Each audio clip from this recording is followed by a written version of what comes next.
ठीक है। तारीख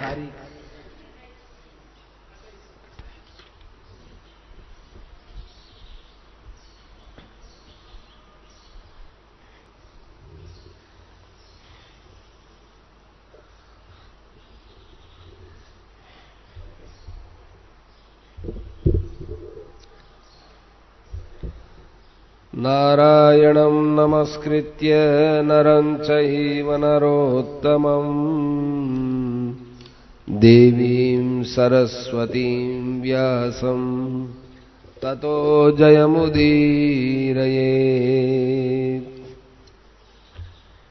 कृष्णाय वासुदेवाय हरये परमात्मने प्रणतक्लेशनाशाय गोविन्दाय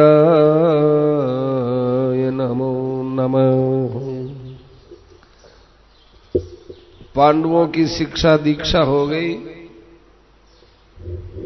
द्रोणाचार्य ने अपना प्रतिशोध ले लिया द्रोण से और आधा राज्य द्रोण को दे दिया, आधा राज्य द्रुपद को दे दिया और आधा राज्य था उत्तर पांचाल का, वो अपने पास रख लिया। ये सब अर्जुन के पराक्रम से द्रोणाचार्य के वचनों की रक्षा हुई। और इधर हस्तिनापुर में सब लोगों के निवेदन करने पर धृतराष्ट्र ने युधिष्ठिर को युवराज घोषित कर दिया। सारी प्रजा में बड़ा आनंद छा गया और प्रजा के अंदर युधिष्ठिर की गुणों की बड़ी महिमा होने लगी। इन दिनों में भीमसेन बलराम जी से खड्ग गदा और रथ के युद्ध की विशिष्ट शिक्षा प्राप्त करने के लिए बलराम जी के पास गए।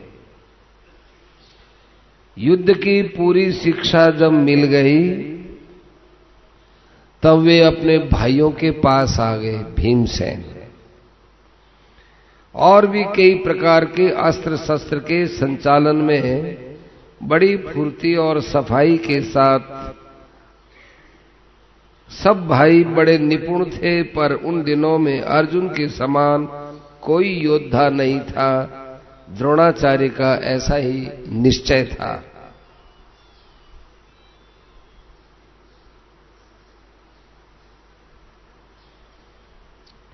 उन्होंने एक दिन कौरवों की भरी सभा में अर्जुन से कहा, द्रोणाचार्य ने, कौरवों की भरी सभा थी, उसमें खड़े होकर द्रोणाचार्य ने कहा, अर्जुन देखो, मैं महर्षि अगस्त्य के शिष्य अग्निवेश्य का शिष्य हूं। उन्हीं से मैंने ब्रह्मशिर नाम का अस्त्र प्राप्त किया था जो मैंने तुम्हें दे दिया है।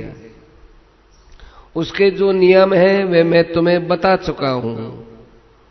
अब मुझे तुम अपने भाई बंधुओं के सामने यह गुरु दक्षिणा दो कि यदि युद्ध में मेरा और तुम्हारा मुकाबला हो तो तुम मुझसे लड़ने में कभी मत हिचकिचाना। ये गुरु दक्षिणा में दो।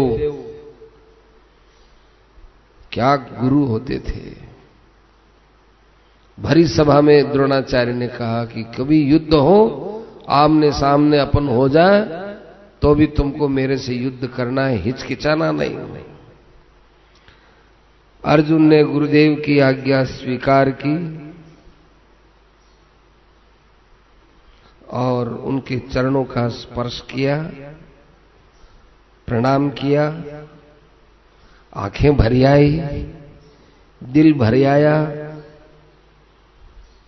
और चले गए। सभा छोड़कर चले गए। पृथ्वी पर सब जगह यह बात फैल गई कि अर्जुन के समान श्रेष्ठ धनुर्धर कोई नहीं है। भीमसेन और अर्जुन के समान ही सहदेव ने भी बृहस्पति से संपूर्ण नीति शास्त्र की शिक्षा ग्रहण की थी।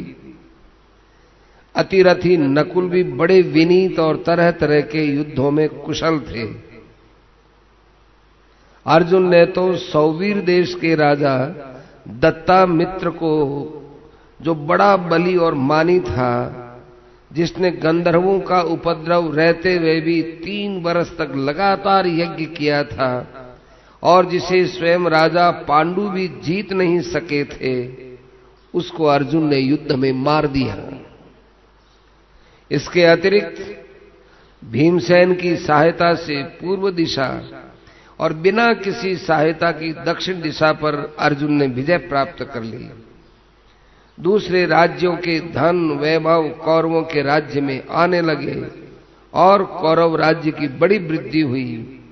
देश देश में पांडवों की प्रसिद्धि हो गई और सब जगह की प्रजा उनकी ओर आकर्षित होने लगे। ये सब देख सुनकर यकायक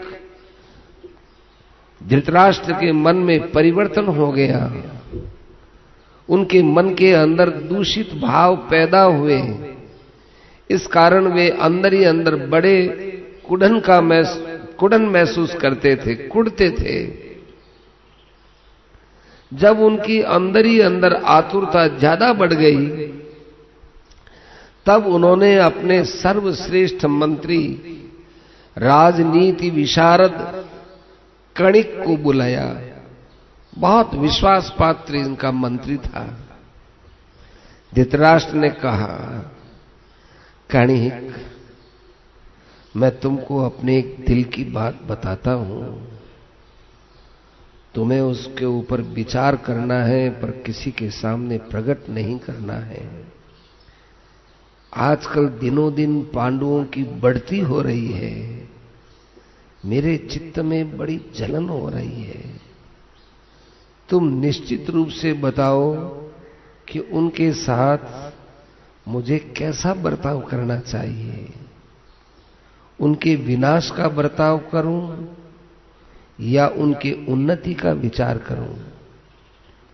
तुम्हारे समान मेरा कोई विश्वसनीय पुरुष नहीं है। मैं तुम्हारी बात मानूंगा। यदि आज ये बात मैं भीष्म और विदुर से कहूं तो वो एकदम नाराज होकर मुझे जाने कितना उपालंब दे सकते हैं। इसलिए मैंने तुमसे ये बात पूछी है। कणिक ने कहा, हे महाराज, यदि आप मेरी बात सुनना चाहते हैं तो सबसे पहले आप मुझे अभय वरदान दीजिए। आप मेरे पर रुष्ट मत होइएगा। राजा को सर्वदा दंड देने के लिए तैयार रहना चाहिए और भाग्य के भरोसे कभी नहीं रहना चाहिए। अपना पौरुष प्रकट करना चाहिए। अपने अंदर कोई कमजोरी नहीं आने देना चाहिए। और यदि कमजोरी भी हो तो दूसरे को प्रकट नहीं होने देना चाहिए। दूसरों की कमजोरी को जानता रहे। यदि शत्रु का अनिष्ट प्रारंभ कर दे तो फिर बीच में रुकना नहीं चाहिए। कांटे की नोक भी यदि भीतर रह जाए तो बहुत दिनों तक मवाद देती रहती है। शत्रु को कभी कमजोर नहीं समझना चाहिए। कमजोर समझकर आंख नहीं मूंद लेनी चाहिए। यदि समय अनुकूल न हो तो उसकी ओर से आंख कान बंद कर लें, चुपचाप रहें और समय की ओर ध्यान रखें। कोई शत्रु यदि आपकी शरण में भी आ जाए तो ऊपर से आप बड़ा प्रेम दिखाओ, लेकिन भीतर में दया नहीं रखनी चाहिए। शत्रु के 3, 5 और 7 गुप्त काम होते हैं जो राज्यांगों को नष्ट कर देते हैं। 3 काम है मंत्र, बल और उत्साह। 5 है सहायक, सहाय, साधन, उपाय, देश, काल का विभाग, और 7 है साम, दाम, दंड, भेद, माया, ऐन्द्रजालिक प्रयोग और शत्रु का गुप्त कार्य। इनके ऊपर बराबर नजर रखनी चाहिए। शत्रु के कौन सहायक है, शत्रु के पास कितना वैभव है, शत्रु किस नीति से चलता है, शत्रु यदि हमारे कब्जे में आ गया तो उसको कितना दंड देना चाहिए। इन सब बातों को खूब गहराई से अंदर से विचार करना चाहिए। यदि समय अनुकूल न रहे तो शत्रु को भी कंधे पर रख करके भी चढ़ाया, कंधे पर भी चढ़ाकर ढोने का काम पड़े तो कोई हर्ज की बात नहीं है, परंतु समय आने पर मटके की तरह पटक कर फोड़ देना चाहिए। साम, दाम, दंड, भेद, किसी भी उपाय से अपने शत्रु को नष्ट करने का हरदम विचार करना चाहिए। ये शायद मंत्रणा दी, सलाह बताई कणिक नाम के मंत्री ने। धृतराष्ट्र ने कहा, कणिक तुम तो मेरे हृदय को खोल खोल करके बता रहे हो, तुम्हारी बात मुझे बहुत अच्छी लग रही है।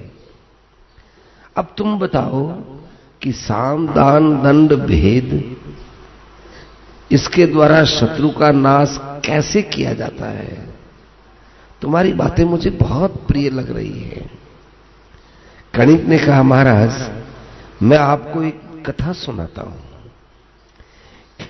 किसी जंगल में एक बहुत बड़ा बुद्धिमान और स्वार्थपरायण गीदड़ रहता था। उसके 4 मित्र थे, एक बाघ, एक चूहा, एक भेड़िया और एक नेवला उसी जंगल में रहते थे। गीदड़ के ये 4 मित्र थे। एक दिन उन्होंने एक बड़ा बलवान और हट्टा कट्टा हिरणों का सरदार देखा। पहले तो उन्होंने उसको पकड़ने की चेष्टा की, परंतु हिरण कभी पकड़ में आता है, यूं उछल उछल करके चला जाए, असफल हो गए। फिर उन लोगों ने आपस में विचार किया क्या करें। तो गीदड़ ने कहा, देखो ये हिरण दौड़ने में बड़ा फुर्तीला है और बूढ़ा भी नहीं, जवान है और चतुर है। भाई बाघ, तुमने इसे मारने की कई बार कोशिश की पर सफलता नहीं मिली ना, कि नहीं मिली। अब मैं आपको एक उपाय बताता हूं। क्या? कि छिपते छिपते वन में रहो।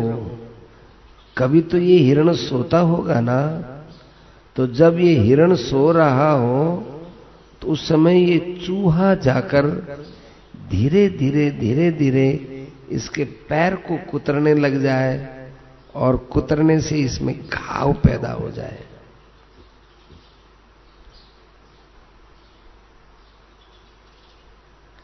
फिर आप एकदम जाकर उसको पकड़ने की कोशिश करो। इधर भेड़िया भी जाए, नेवला भी जाए, किधर जाएगा हिरण? और ये तो बहुत अच्छी बात बताई। फिर देखो अपने सब मिलकर के कैसे मौज से इस हिरण का मांस खा सकते हैं। सब ने ऐसा ही किया। हिरण मर गया। गीदड़ ने देखा कि हिरण का मांस मुझे ज्यादा कैसे मिले।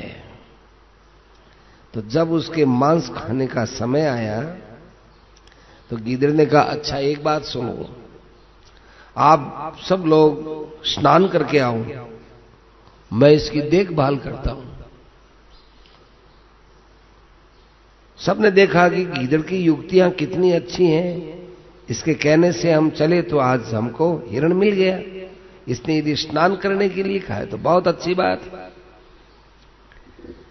सबके चले जाने पर गीदड़ मन ही मन कुछ विचार करने लगा कि तब तक बाघ स्नान करके नदी से लौट आया।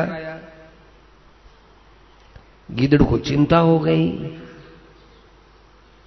बाघ ने पूछा, हे मेरे बुद्धिमान मित्र, तुम कुछ चिंतित लग रहे हो? आओ बैठो, आज इस हिरण को खाकर हम लोग मौज करेंगे। गीदड़ ने कहा, हे मेरे बलवान बाघ भाई, चूहे ने मुझसे कहा है कि बाघ के बल को धिक्कार, हिरण को तो मैंने मारा है। यदि मैं उसके पैर को न कुछ कुरेदता तो बाघ क्या करता? और आज ये बाघ मेरी कमाई खाएगा। सो भाई, उसकी एक घमंड भरी बात सुनकर मुझे तो ये हिरण का खाना अच्छा नहीं लगता। बाघ ने कहा, अच्छा, ये तो बड़ी अच्छी बात कही, उसने तो मेरी आंखें खोल दी। अब मैं अपने बूते पर पशुओं को मारूंगा और खाऊंगा, मैं इस हिरण को नहीं खाऊंगा। चला गया। और हिरण ने, गीदड़ ने देखा कि चलो एक तो टड़ा। उसी समय चूहा आया। गीदड़ ने कहा, ए चूहे भाई, नेवले ने मुझसे कहा कि बाघ के काटने से हिरण के मांस में जहर मिल गया, सो मैं तो इसको खाऊंगा नहीं, और यदि तुम कहो तो मैं चूहे को खा सकता हूं, इसको नहीं खाऊंगा कि इसके अंदर जहर आ गया। अब तुम क्या समझते हो तो समझ लो। चूहा ये नहीं समझ सका कि मेरे खाने पर हिरण के मांस में जहर बाघ के काटने से उसमें जहर चला गया और मेरे खाने पर जहर नहीं जाएगा, कैसे संभव है? नहीं समझ सका, बक गया। चूहा बिल में घुस गया। अब भेड़िया आया तो गीदड़ ने भेड़िए से कहा, भेड़िया, आज बाघ तुम पर नाराज हो गया है। अपने इतने दिनों की मित्रता थी ना, वो आज बाघ को पसंद नहीं आई है। मुझे तो तुम्हारा भला नहीं दिखता है। उसने कहा कि नहीं, ये भेड़िया कौन होता है हिरण को खाने वाला? उसको मैंने मारा है और मैं अपने परिवार के साथ आकर इसको खाऊंगा। तुम इसकी निगरानी रखना। मेरे को तो यहाँ पैरे पर बैठा दिया है और स्वयं अपनी बाघिन के साथ यहाँ आने ही वाला है। अब जो करना है सो करो। भेड़िया भी भाग गया।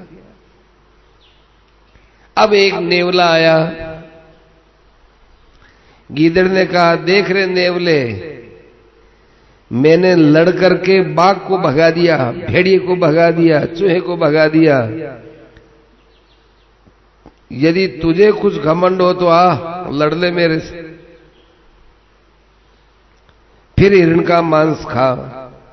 नेवले ने कहा, जब सभी तुमसे हार गए तो मैं तुमसे क्या लड़ाई कर सकता हूं? बाघ भी हार गया तो भैया मैं तो यहां से चलता हूं, मुझे हिरण का मांस नहीं चाहिए। अब गीदड़ प्रसन्न होकर मांस खाने लग गया। ऐसी ही चतुर राजा को नीतियां अपनानी चाहिए।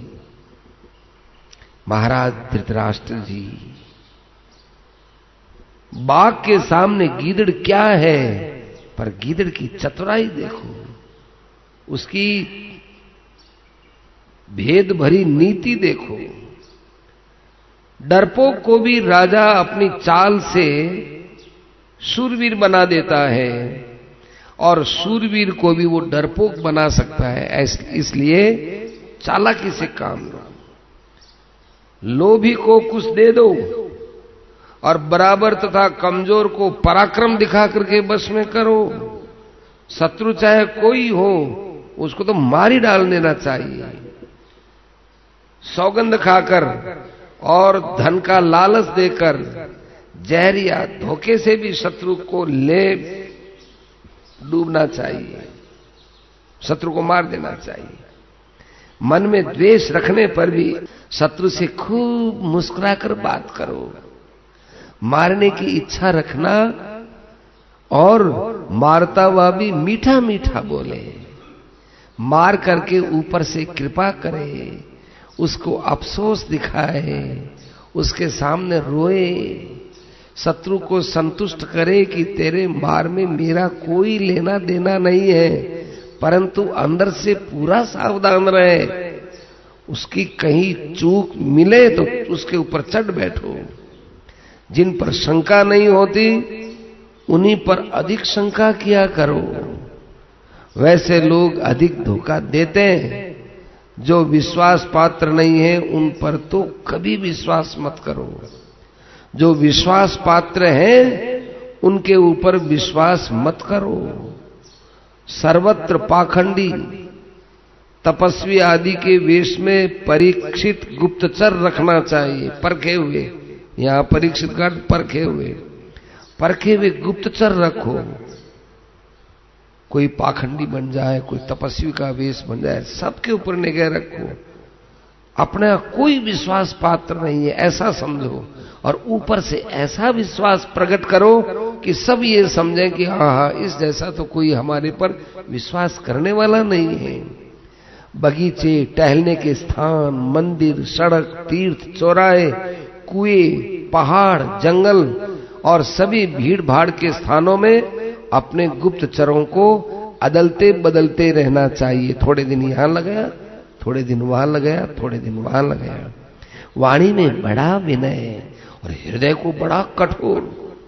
काम करते हुए भी मुस्कुराओ, ये नीति निपुणता का चिन्ह है। हाथ जोड़ लो, कभी सौगंध खाने का काम पड़े सौगंध खा लो, आश्वासन दे दो, अरे पैर छू लो, आशा बंधाओ। ये सब ऐश्वर्य प्राप्ति के कारण है। जो अपने शत्रु से संधि करके निश्चिंत हो जाता है, उसका होश तब ठिकाने आता है जब उसका सर्वनाश होता है।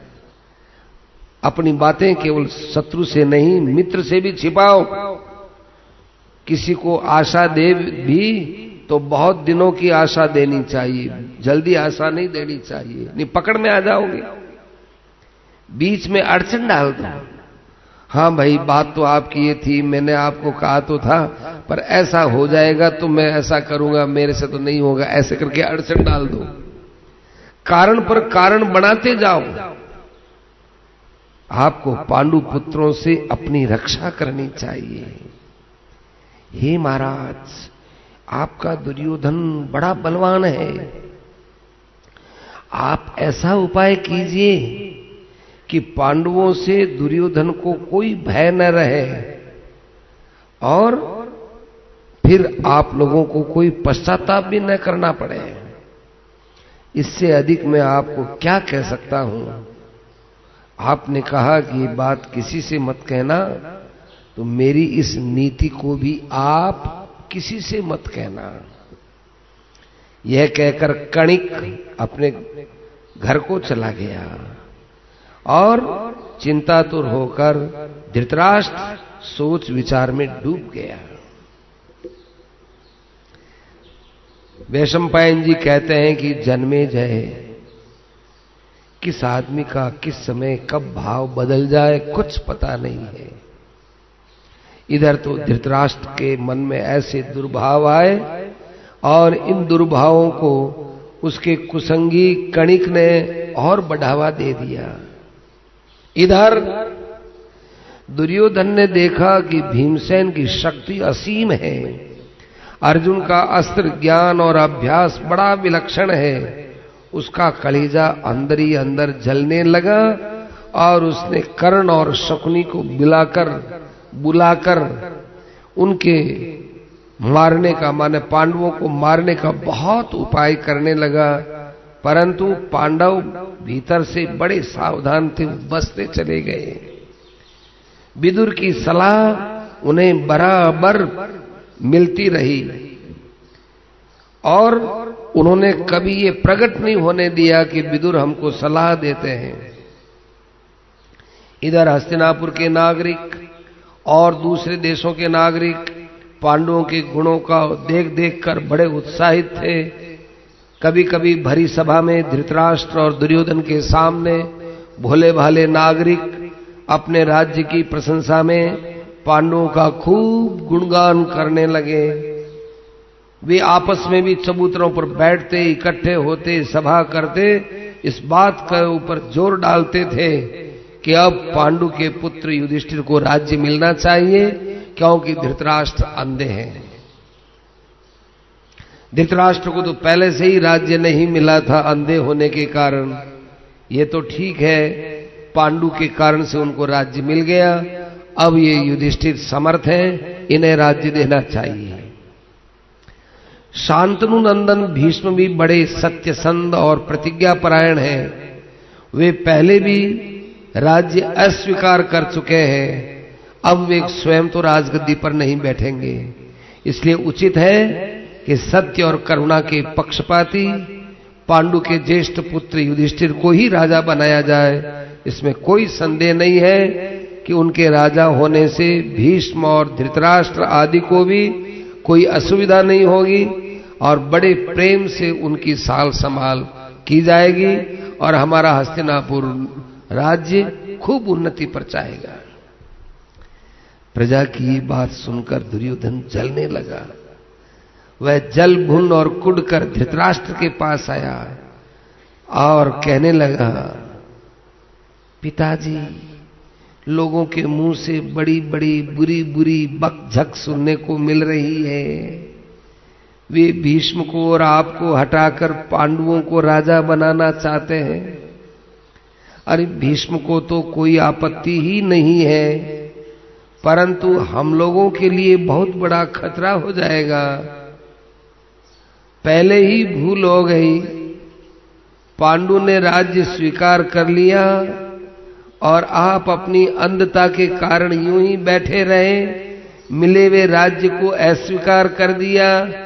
आपको ये कहना चाहिए था कि मैं पांडु से बड़ा हूं, यदि नेत्रों से मैं अंधा हूं तो क्या हुआ, मेरी राज्य करने की क्षमता कभी अंधी नहीं है। आपको राज्य स्वीकार करना चाहिए था, पांडु को नहीं देना चाहिए था। ये तो हमारा भाग्य था कि पांडु मर गए और पुनः आपको आपका राज्य मिला, लेकिन आपने युधिष्ठिर को युवराज घोषित कर दिया और इधर सारी प्रजा युधिष्ठिर को चाहती है। तो युधिष्ठिर को यदि राज्य मिल गया तो उन्हीं का ही वंश आगे राजगद्दी पर बैठेगा, हमको कौन पूछेगा। हमें और हमारी संतान को दूसरों का मोहताज होना पड़ेगा, नरक के समान कष्ट भोगना पड़ेगा। आप कोई युक्ति बताइए, क्या करूं, मुझे रात दिन इसकी बड़ी चिंता होती है। यदि पहले ही आपने राज्य ले लिया होता तो आज ये दुख की चिंताएं हमको नहीं होती। अब सोचिए क्या किया जाए। आपने तो धृतराष्ट्र को युवराज और बना दिया। ये तो आपने जलते हुए में घी डालने का सा काम किया है। धृतराष्ट्र अपने पुत्र की बात और कणिक की बात सुनकर के दुविधा में पड़ गए। दुर्योधन ने कर्ण, शकुनी और दुशासन को साथ विचार किया और धृतराष्ट्र से कहा, पिताजी, आप कोई सुंदर सी युक्ति सोचकर पांडवों को हस्तिनापुर से बाहर भेज दें तो कैसा रहे। धृतराष्ट्र ने कहा, कैसे भेजा जाए। तो दुशासन, शकुनी और कर्ण का वो प्रस्ताव सामने रखा, पिताजी, अभी वारणावत में एक बहुत बड़ा उत्सव करने का आपने पहले ही घोषणा की है, तो उस वारणावत के यहां इनको भेज देना चाहिए। धृतराष्ट्र सोच विचार में पड़ गए, कहने लगे, बेटा, मेरे भाई पांडु बड़े धर्मात्मा थे, सबके साथ और विशेष रूप से मेरे साथ बड़ा उत्तम व्यवहार करते थे। वे अपने खाने पीने की भी परवाह नहीं करते, सब कुछ मुझसे कहते और मेरा ही राज्य समझते थे। उनका पुत्र युधिष्ठिर भी वैसा ही धर्मात्मा, गुणवान, यशस्वी और वंश के अनुरूप है। हम लोग बलपूर्वक उसे वंश परंपरागत राज्य से कैसे अलग कर सकते हैं, विशेष करके जब उसके सहायक भी बहुत बड़े बड़े लोग हैं, पितामह भीष्म हैं, विदुर हैं, पांडु के मंत्री, सेना, ये सब पांडु के द्वारा पालित पोषित हैं, सारे नागरिक युधिष्ठिर से संतुष्ट हैं। वे यदि बिगड़ गए तो हो सकता है हस्तिनापुर से हम लोगों को निकाल सकते हैं या मार सकते हैं। दुर्योधन थोड़ा और सोचो। दुर्योधन ने कहा, पिताजी, इस भावी आपत्ति के विषय में मैंने पहले ही सोच विचार कर अर्थ और सम्मान के द्वारा प्रजा को भीतर ही भीतर प्रसन्न कर रखा है। जो विशेष मुखर हैं उनको हमने बहुत उत्कोच दिया। उत्कोच माने ये रिश्वत दे रखी, खूब पैसा दे रखा है। वो प्रजा ऊपर से कुछ भी बोलती हो, समय आने पर हमारा ही पक्ष लेगी। खजाना मेरे पास, मंत्री मेरे पास, सेनापति मेरा है, इसलिए सब राज्य के मूल तत्व मेरे अधिकार में है।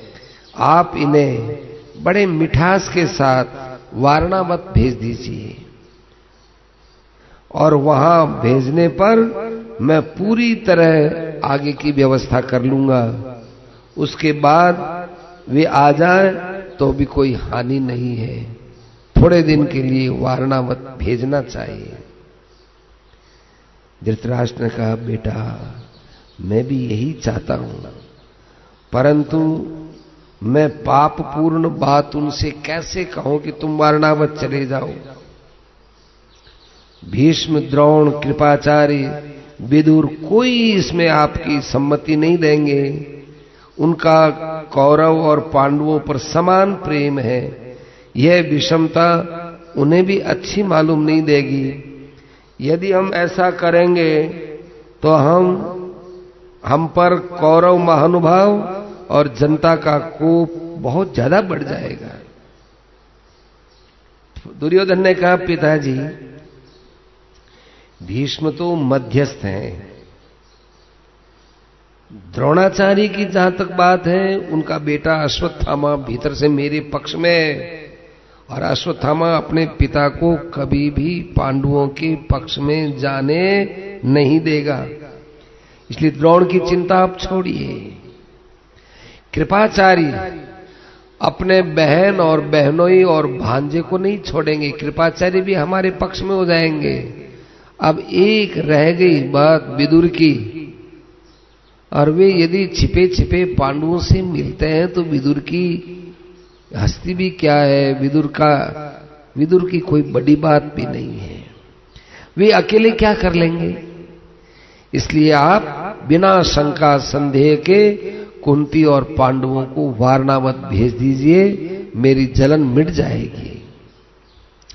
यह कहकर दुर्योधन तो प्रजा को प्रसन्न करने में लग गया, और धृतराष्ट्र ने कुछ ऐसे चतुर मंत्रियों को बुलाया, नियुक्त किया, जो वारणावत की प्रशंसा करके पांडवों को वहां जाने के लिए उकसा देवे। किसी ने जाकर कहा, पांडवों, वारणावत देश बड़ा सुंदर है, वहां बड़ी अच्छी प्रकृति है, उस नगर का तो कहना ही क्या है। हस्तिनापुर तो उसके सामने कुछ भी नहीं है। कोई वहां के मेले का बखान करते हैं तो कोई वहां की प्रकृति का बखान करते हैं।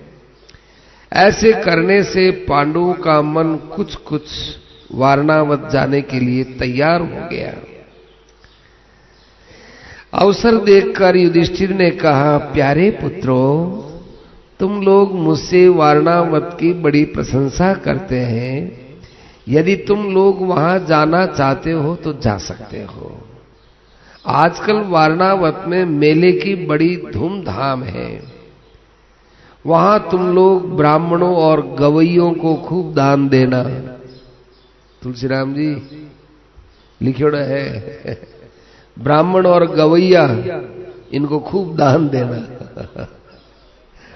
तेजस्वी देवताओं की तरह विहार करके फिर लौट आना, खूब आनंद से जाओ वहां। युधिष्ठिर जी धृतराष्ट्र की चाल समझ गए। उन्होंने अपने को असहाय सा देखकर कहा, ठीक है, आपकी जैसी आज्ञा है, हमें कोई आपत्ति नहीं है। उन्होंने कुरुवंश के वाल्मीकि, भीष्म, सोमदत्त आदि बड़े बूढ़े लोगों को, द्रोणाचार्य आदि तपस्वियों को, ब्राह्मणों को तथा गांधारी आदि माताओं को बड़ा प्रणाम किया, दीनता पूर्वक कहा, हम राजा धृतराष्ट्र की आज्ञा से अपने साथियों के साथ वारणावत जा रहे हैं। आप लोग प्रसन्नता से हमें आशीर्वाद दें ताकि वहां पाप हमारा स्पर्श न कर सके।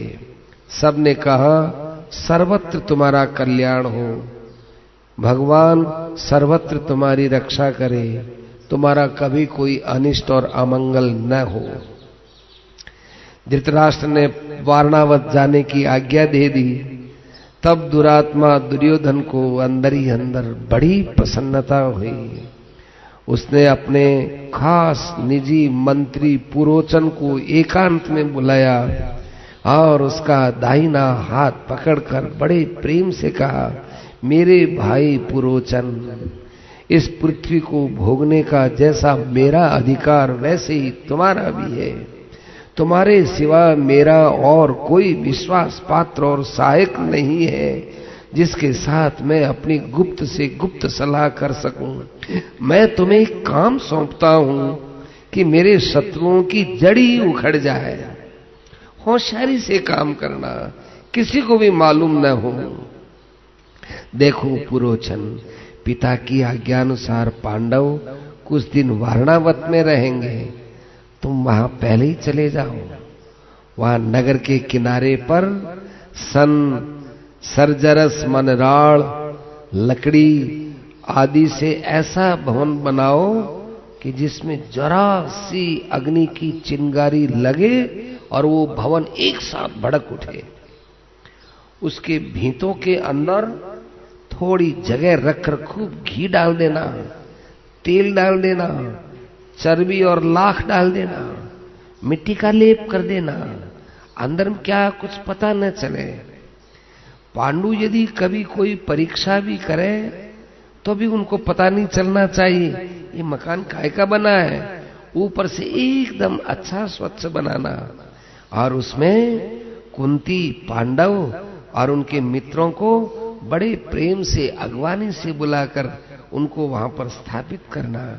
आप यहाँ रहो, ये आपका कक्ष है, वहां बैठने का और सब प्रकार का सुप्रबंध बाहर से दिखना चाहिए। दिव्य आसन लगाओ, शैया लगाओ और खूब से लोग बैठ सकें ऐसा लगाओ।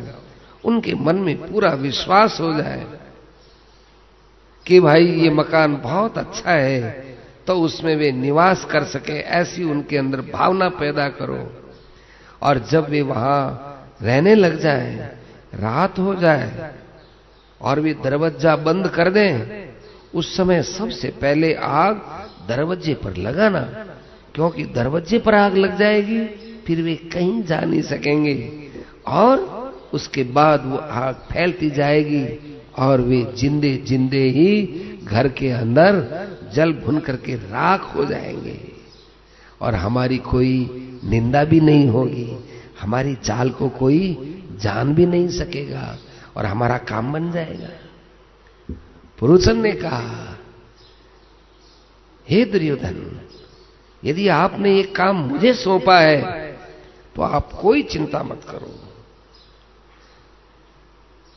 एक खच्चर जुती हुई तेज गाड़ी से वहां को चल दिया। एक खच्चर जुती हुई तेज गाड़ी से वहां को चल दिया। वहां जाकर उसने दुर्योधन के वो वहां से रवाना हो गया और एक खच्चर की गाड़ी पर बैठ गया और दुर्योधन के आज्ञा अनुसार सब महल तैयार कर दिया। समय आने पर पांडवों ने यात्रा के लिए अपने शीघ्रगामी घोड़े और रथ तैयार कर लिए। उन लोगों ने बड़े दीन भाव से बड़े बूढ़ों के चरणों का स्पर्श किया, छोटों से बड़ा प्रेम किया और वारणावर्त की यात्रा प्रारंभ की। उस समय कुरुवंश के बहुत से बड़े बूढ़े बुद्धिमान विदुर और सारी प्रजा युधिष्ठिर के पीछे पीछे चलने लगी। पांडवों को उदास देखकर निर्भय ब्राह्मणों ने आपस में कहा, क्या है, पांडवों को वारणावत क्यों भेजा जा रहा है? धृतराष्ट्र की बुद्धि में कुछ खोट है, तभी तो वे अपने लड़कों का पक्षपात करते हैं। उनकी धर्म दृष्टि लुप्त हो रही है। पांडवों ने तो किसी का कुछ बिगाड़ा नहीं, अपने पिता का ही राज्य उन्हें प्राप्त होता है, तो धृतराष्ट्र को इसमें क्यों जलन होती है? पता नहीं धर्मात्मा भीष्म भी ये अन्याय कैसे सहन कर रहे हैं। हम लोग ये सब नहीं चाहते हैं, हम लोग ये सहन भी नहीं करेंगे। हम सब अब हस्तिनापुर को छोड़ करके वारणावत चले जाएंगे और हमारे राजा युधिष्ठिर ही रहेंगे। पुरवासियों की बात सुनकर तथा उनका दुख जानकर युधिष्ठिर ने कहा, हे पुरवासियों, आप धृतराष्ट्र जी को हमसे अलग क्यों मानते हो? धृतराष्ट्र हमारा पिता है, हमारा मान्य है, हमारा गुरु है। जो कुछ वे कहेंगे हमको निशंक भाव से करना है, ये हमारी प्रतिज्ञा है। यदि आप लोग हमारे हितैषी हैं, मित्र हैं, तो हमारा अभिनंदन कीजिए, आशीर्वाद दीजिए। हम उनकी आज्ञा का पालन करके वारणावत से वापिस हस्तिनापुर लौट आए। जब हमारे काम में कोई अड़चन पड़ेगी तब आप लोग हमारा प्रिय और हित कर लीजिएगा। अभी तो कोई ऐसी बात दिखती नहीं है। युधिष्ठिर की बात सुनकर सब लोग युधिष्ठिर से विदा होकर हस्तिनापुर लौट आए। सबके लौट जाने पर एक अकेले विदुर जी थे। विदुर जी ने युधिष्ठिर जी से सांकेतिक भाषा में कहा, जिसका अर्थ यह है, युधिष्ठिर, नीतिज्ञ पुरुष को शत्रु का मनोभाव समझकर उससे अपनी रक्षा करनी चाहिए। एक ऐसा अस्त्र है जो लोहे का तो नहीं है, परंतु शरीर को कष्ट बहुत दे सकता है। यदि शत्रु के इस दाव को कोई समझ ले तो वो मृत्यु से बच सकता है। इसका अर्थ यह है कि एक अग्नि ऐसी है कि जो बिना लोहे का शस्त्र है, इससे अपने को बचा लेना।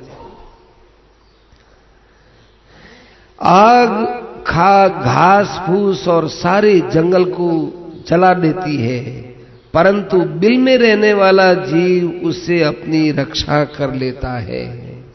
इसका अर्थ कि जहां तुम रहो वहां पर तुम बिल बना करके रहना। तीसरी बात कही, अंधे को रास्ता और दिशाओं का ज्ञान नहीं होता है। बिना धैर्य के समझदारी नहीं आती है। मेरी बात को भली भांति समझ लिया ना? अर्थात बिल से निकलो तो किस दिशा में जाना है ये पहले देख लेना चाहिए।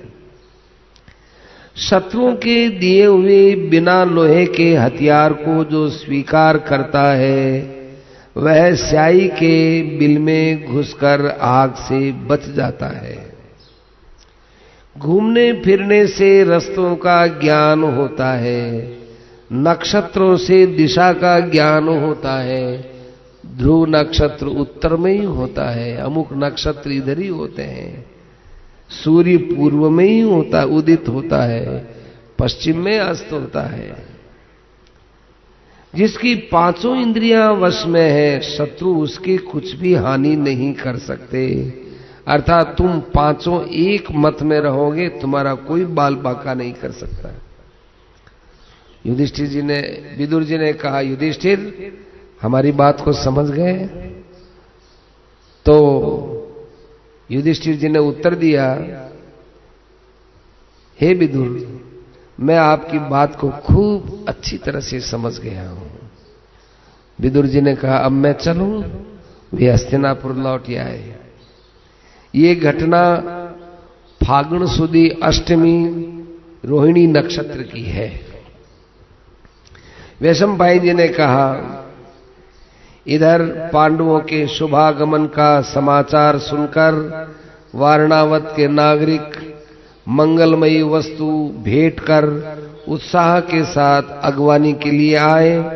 उनकी जय जयकार की बड़ी मंगल ध्वनि दिशाओं में गूंज उठी।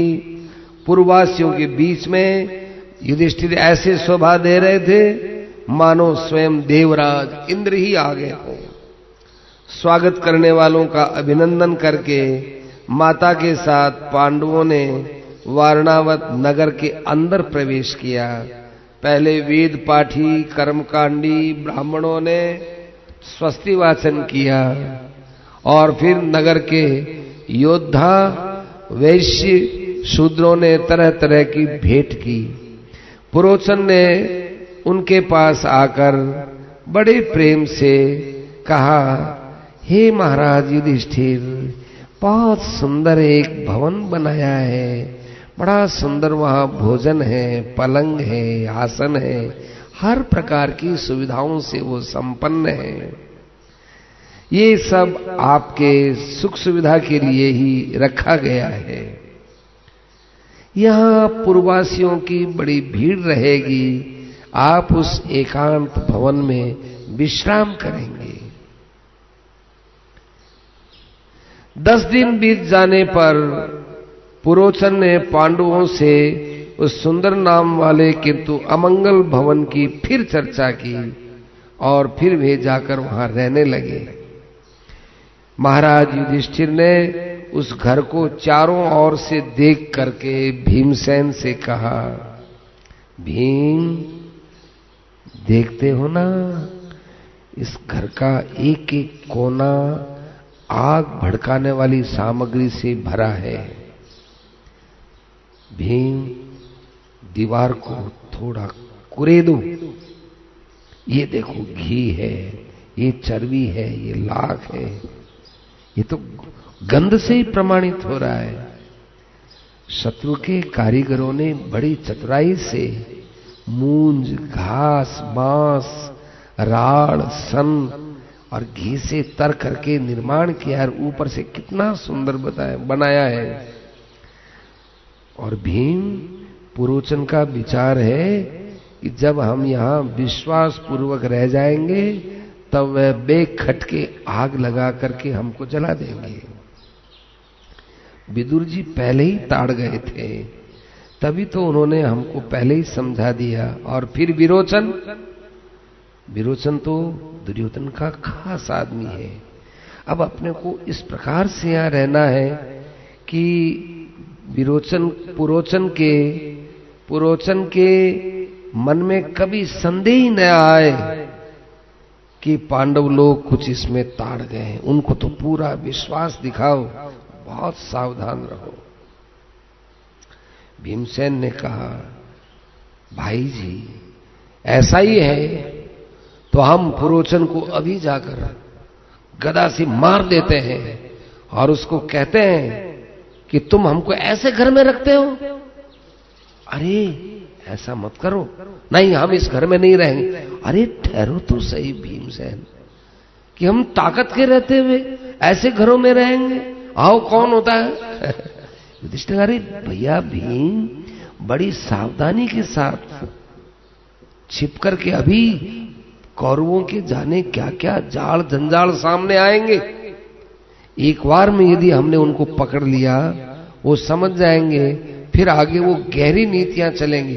चुप रहो, देखो, सावधान रहो। किस सावधानी से हम यहां से छिप करके जा सकते हैं, ये देखना है। हमारे चेहरे, मोहरे या रंग ढंग से किसी को भी संदेह न हो और हम लोग निकलने की बात ढूंढ लें, ऐसा मन में सोचो, लेकिन किसी से कुछ पूछो मत, स्वयं सोचो। यदि हमारे हाव भाव से पुरोचन को पता लग गया कि ये लोग इसमें हमारे भाव को समझ गए हैं, तो ये पुरोचन कभी भी आग लगा सकता है। उसे लोक निंदा की परवाह नहीं है, अधर्म की भी परवाह नहीं है। यदि हम मर गए तो फिर पितामह भीष्म दूसरे लोग कौरवों पर किस लिए रुष्ट होंगे या उन्हें कैसे रुष्ट करेंगे? हम तो मर गए। इसलिए अभी कुछ मत करो, क्रोध व्यर्थ चला जाएगा।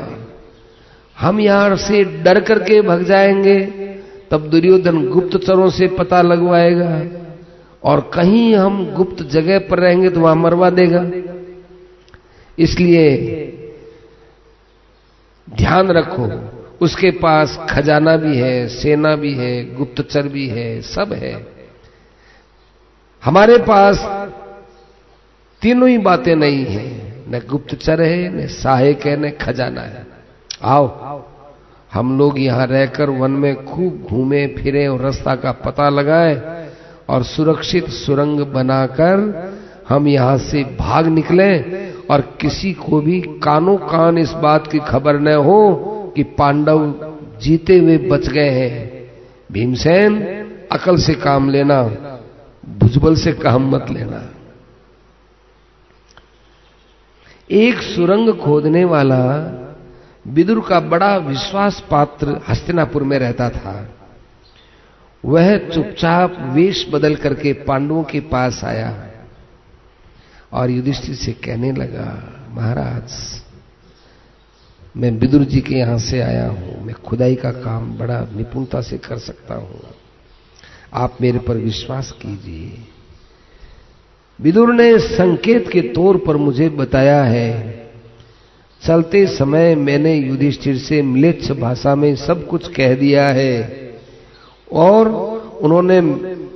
मैंने आपकी बात भली बात समझ ली, यह युधिष्ठिर ने कह दिया है, इतनी बात है। अब महाराज पुरोचन जल्दी आग लगाने वाला है, मैं आपकी क्या सेवा करूं? युधिष्ठिर ने कहा, देखो, प्रारंभ में तो मैंने यही समझा कि तुम कोई पुरोचन के या दुर्योधन के गुप्तचर हो, लेकिन म्लेच्छ भाषा का संकेत तुमने दिया, इससे जान पड़ता है कि तुम विदुर के खास आदमी हो। क्योंकि राजाओं को हर किसी पर सहसा विश्वास नहीं करना चाहिए। जैसे विदुर जी हमारे हित चिंतक, वैसे तुम भी हमारे हित चिंतक, हमें अपना समझ रहे हो, हमारी रक्षा चाहते हो। इस आग के भय से तुम हमें बचा लो। हम घर में चारों ओर ऊंची दीवारें हैं, एक ही दरवाजा है, अब इसमें कैसे तुम सुरंग बनाते हो देख लो। तब सुरंग खोदने वाला कारीगर युधिष्ठिर को आश्वासन देकर खाई की सफाई करने के बहाने अपने काम पर डट गया। उसने उस घर के बीचों बीच एक बड़ी सुरंग बनाई, उस जमीन के बराबर तो किवाड़ लगा दिया, किसी को पता नहीं चले, और अंदर से वो जमीन खोद करके खोदते दूर तक चला गया। पुरोचन उस महल के दरवाजे के पास रहता था,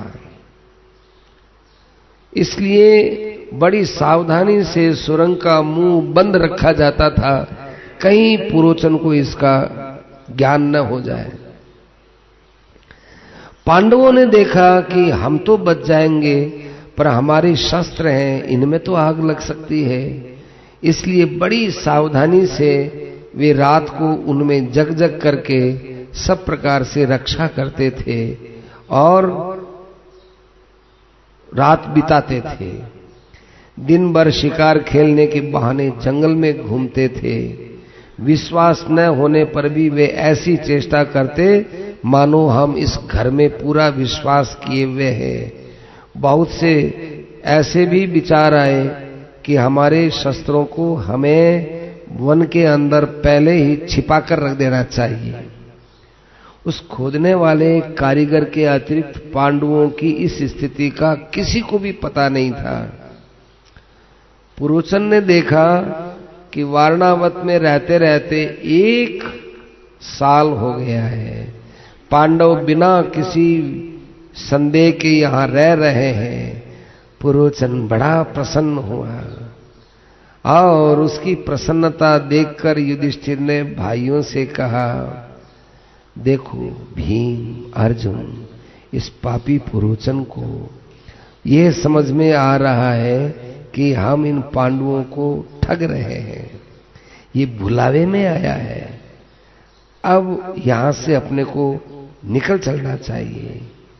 अभी पुरोचन को कोई किसी प्रकार से भ्रम नहीं है और अपना काम भी तैयार हो गया है।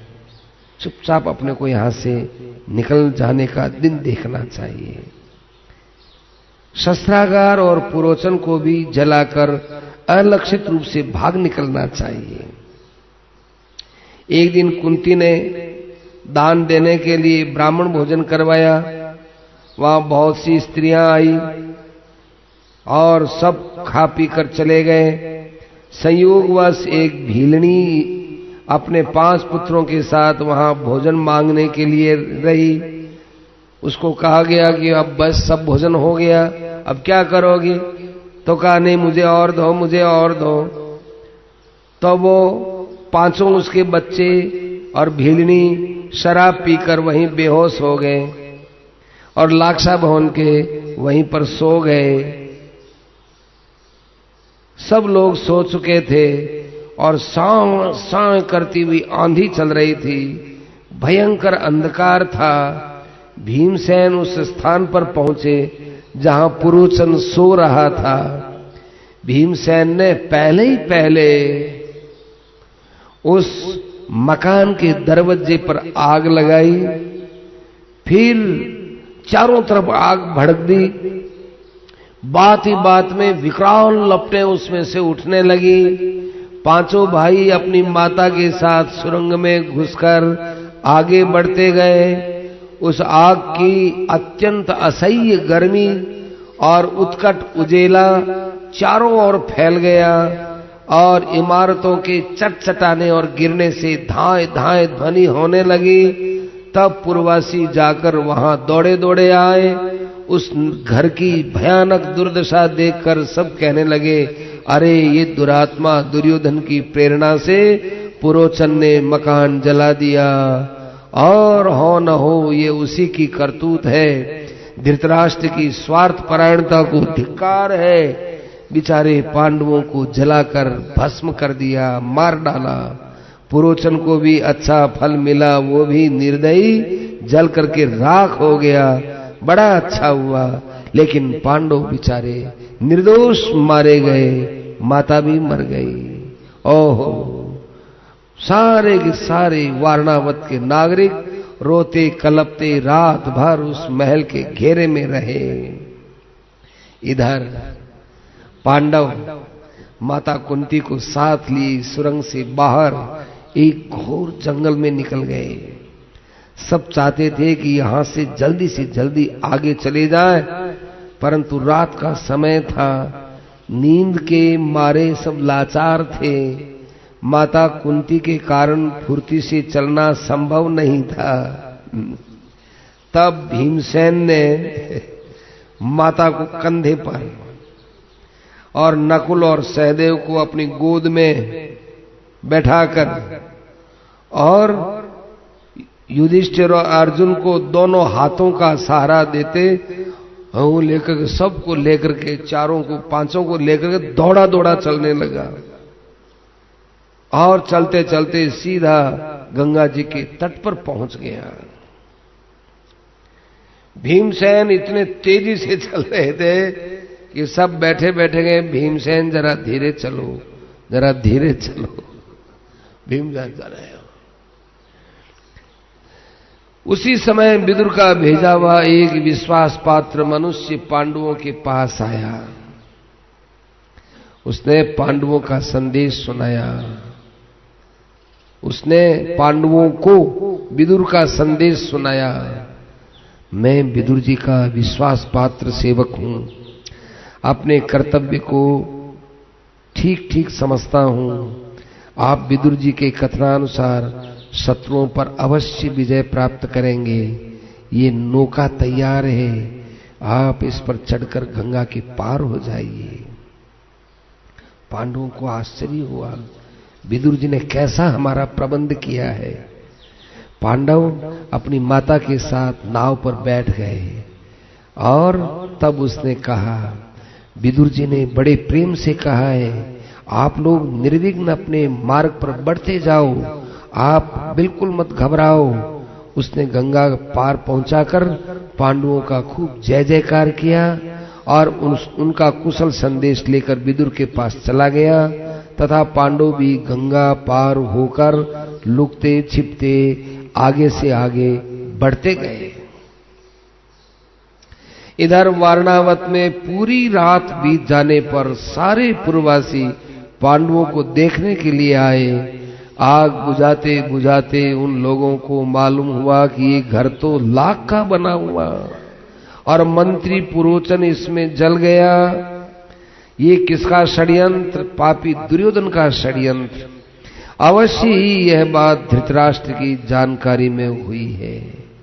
भीष्म, विदुर और दूसरे कौरव भी धर्म का पक्ष नहीं ले रहे हैं। आओ हम लोग धृतराष्ट्र के पास संदेश भेजें कि आपका मनोरथ पूरा हो गया है। अब तुम्हारी करतूत से पांडव जलकर मर गए हैं और बेखटके अपने शत्रुओं का पक्ष लीजिए। यही तो किया। जब सब लोग आग हटाकर देखने लगे तो अपने 5 पुत्रों के साथ मरी भीलनी मिली। तब उन लोगों ने उन्हें 5 पांडव और कुंती समझा। सुरंग खोदने वाले मनुष्य ने घर साफ करते करते राख से सुरंग पाट दी, इसलिए किसी को भी उसका पता नहीं चल सका। सुरंग खोदने वाले मनुष्य ने घर साफ करते करते राख से सुरंग पाट दी। वो जो राख बनी उस राख से सुरंग को भर दिया तो पता ही नहीं चला कि सुरंग से कोई निकला है क्या, इसलिए किसी को पता ही नहीं चला। पूर्ववासियों ने ये संदेश धृतराष्ट्र के पास पहुंचा दिया। ये अशुभ समाचार सुनकर धृतराष्ट्र ने ऊपर ही ऊपर बड़ा दुख प्रकट किया, हाथ पैर पटकने लगा। हाय हाय, हे मेरे पांडु पुत्रों, तुमने कितना कष्ट पाया, हमें ये पता नहीं था। उनकी माता के मरने से, पांडवों के मरने से आज मुझे पांडु की मृत्यु से भी बढ़कर दुख हो रहा है। ऐसा उसने नकली नकली दुख प्रकट किया ताकि कोई उसकी चालाकी को समझ न सके। कौरवों को आज्ञा थी, तुम जल्दी जाओ, वारणावत में पांडवों और उनकी माता का अंतिम संस्कार करो। पुरोचन के भाई बंधु भी वहां जाकर पुरोचन का अंतिम संस्कार करें। पांडवों के इस काम में जितना भी खर्च किया जाए खूब खर्च करो, खूब ब्राह्मणों को बुलाओ, जिमाओ, भोजन कराओ, ताकि पांडवों को सदगति मिल जाए। सभी जाति भाइयों और धृतराष्ट्र ने विलाप करते करते पांडवों को जलांजलि तिलांजलि दी। पूर्ववासियों ने उनकी दुर्घटना पर बड़ा शोक प्रकट किया। विदुर ने सब हाल मालूम करके ऊपर से वे कुछ बोले नहीं, अंदर से बड़े प्रसन्न थे और उन्होंने भी सहानुभूति, ऊपर से सहानुभूति में बहुत कम शब्द कहे। इधर पांडव नाव से उतरने के बाद दक्षिण दिशा की ओर बढ़ने लगे। उस समय नींद के मारे उनकी आंखें बंद हो रही थी। सब थके और प्यासे थे। घना जंगल था, दिशाओं का कुछ पता नहीं। यद्यपि पुरोचन जल गया था, फिर भी उन्हें छिपकर ही जाना था। इसलिए युधिष्ठिर की आज्ञा से भीमसेन ने सबको पूर्ववत लाद लिया अपने शरीर पर और तेजी के साथ चलने लगा। जब भीमसेन बड़े वेग से चल रहे थे, सारा वन जंगल कांप गया और पांडवों की प्यास, थकावट, नींद, इससे बड़ी बेचैनी हो रही थी। उन्हें आगे बढ़ना कठिन हो गया। ऐसे घोर वन में जहां पानी भी नहीं, पता भी नहीं, उस जंगल में चले गए। उस समय कुंती ने अत्यंत त्रिशातुर होकर जल की इच्छा प्रकट की। भीमसेन ने कहा, आप लोग एक वटवृक्ष के नीचे बैठ जाओ, विश्राम करो, जहां भी जल होगा जल लेके आऊंगा। यदि जिधर जल नहीं मिलेगा तो पृथ्वी पर लात मार करके जल प्रकट कर लूंगा। जरूर यहां कोई न कोई जलाशय है, तभी तो वहां से ये देखो पक्षी आ रहे हैं, मधुर आवाज भी आ रही है। युधिष्ठिर की आज्ञा मिलने पर सारस पक्षियों की ध्वनि के आधार पर भीमसेन तालाब के किनारे चले गए। वहां उन्होंने जल पिया, स्नान किया और उन लोगों के लिए अपने दुपट्टे में पानी भर करके ले आए। वटवृक्ष के नीचे पहुंचकर भीमसेन ने देखा कि माता और सब भाई सो गए हैं। वे दुख और शोक से भरकर उन्हें बिना जगाए मनी मन कहने लगे, मेरे लिए इससे बढ़कर कष्ट की क्या बात होगी कि मैं आज अपने उन भाइयों को, जिन्हें बहुमूल्य सुकोमल सेज पर नींद नहीं आती थी, उन्हें खुली जमीन पर सोते देख रहा हूं। मेरी माता, वसुदेव की बहन, कुंती राज की पुत्री और वे विचित्र वीर्य जैसे सुखी पुरुष की पुत्रवधू, महात्मा पांडु की पत्नी और हमारे जैसे पुत्रों की मां है और खुली धरती पर कैसे लुढ़क रही है। मेरे लिए बहुत शर्म की बात है। दुख की बात क्या होगी कि धर्मात्मा भाई जो तीनों लोगों के शासक होने चाहिए, वे यहां पानी की बूंद के लिए तरस रहे हैं। हाय हाय, आज मैं अपनी आंखों से वर्षाकालीन मेघ के समान श्याम सुंदर नररत्न अर्जुन और देवताओं में अश्विनी कुमारों के समान स्वरूपवान नकुल और सहदेव को आश्रयहीन देखकर वृक्ष के नीचे नींद लेते देख रहा हूं। धिक्कार है मेरे बल पौरुष को। दुरात्मा दुर्योधन ने हमें घर से निकला दिया, जलाने का प्रयत्न किया, ये तो हम बच गए। आज हम वृक्ष के नीचे हैं, कहां जाएंगे, क्या खाएंगे, कहां रहेंगे, कुछ पता नहीं है। अये पापी दुर्योधन, तुझे जितना सुखी होना हो लो,